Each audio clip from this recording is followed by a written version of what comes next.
সুন্দরবনের পড়ুয়ারা রায়মঙ্গল নদীর তীরে থাকা গাছেদের সঙ্গে সামিল হলেন বসন্ত উৎসবে। সেই সঙ্গে রঙের আনন্দ মিলিয়ে দিল গাছেদের রক্ষা করবার বার্তাকে সামনে রেখে। কারণ রায়মঙ্গল নদীর তীরে আছে বাদাবন।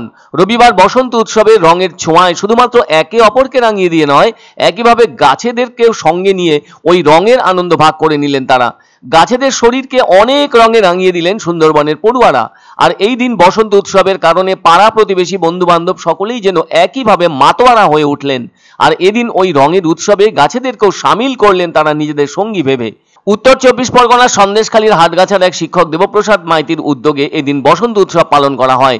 জানা গেল প্রায় 2 বছর ধরে চলছে এ ধরনের রঙের উৎসব গাছেদেরকে সাথী হিসেবে মনে করে।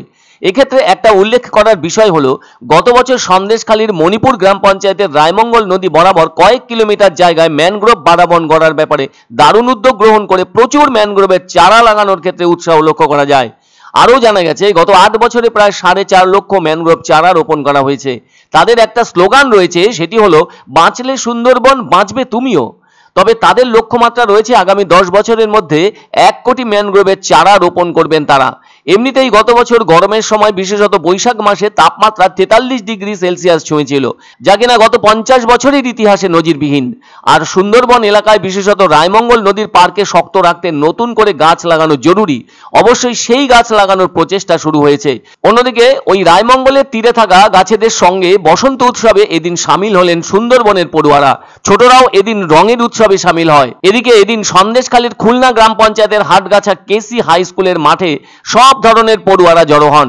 এরপর তারা 2 কিলোমিটার পায়ে হেঁটে র্যালি করে নাচের মাধ্যমে আবিরে মাতলেন।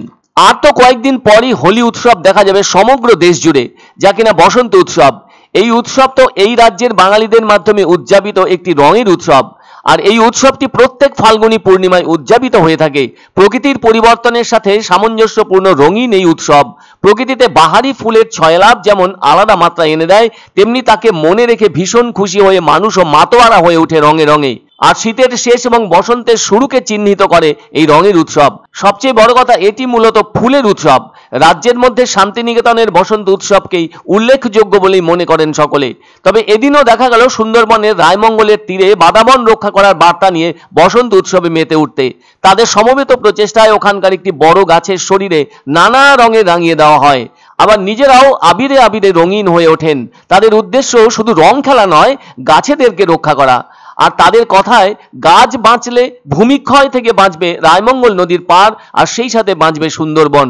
কারণ ম্যানগ্রোভ বাদাবন রক্ষা করার বিষয়টি তাদের 1 নম্বর কাজের মধ্যে রয়েছে। কেননা অরণ্য ভূমিক্ষয় রক্ষা করবে, আর সেই ভূমিক্ষয় রোধ হলে বাঁচবে সুন্দরবনের অস্তিত্ব। গাছ বাঁচলেই সুন্দরবন বাঁচবে, গাছ বাঁচলেই পৃথিবী বাঁচবে, এবং গাছ বাঁচলেই মানুষ বাঁচবে। গাছের জন্যই আমরা বেঁচে আছি, অক্সিজেন পাই তাই আমরা বেঁচে আছি। তাই গাছের জন্য আমরা সবকিছু করব। আজ আমরা বসন্ত উৎসবে যেমন রেঙে উঠেছি, তেমন আবিরের রঙে তেমন গাছকে আমরা রাঙিয়ে তুলতে চাই। এক অন্য অনুভূতির স্পর্শ পাওয়া যায় রয়কো ব্র্যান্ডের গেঞ্জি ও জাঙ্গিয়ায়। তাই ছোট বড় সবার পছন্দ রয়কো গেঞ্জি ও জাঙ্গিয়া। প্রস্তুতকারক জয়মনি হোশিয়ারি, কলকাতা। পছন্দসই সেরা খাবার খেতে হলে সোজা চলে আসুন রুচিসম্মত আধুনিক মানের রেস্টুরেন্ট রাজদরবারে। কেননা এখানেই আপনারা পাবেন ভোজনের রাজকীয় অনুভূতি। শুধু পুজোর সময়ই নয়, সারা বছরই রকমারি খাবার সরবরাহ করাই এই রেস্টুরেন্টের আভিজাত্য। আমাদের ঠিকানা রাজদরবার, রাহুতবাড়ি, বাবুপাড়া, জলপাইগুড়ি।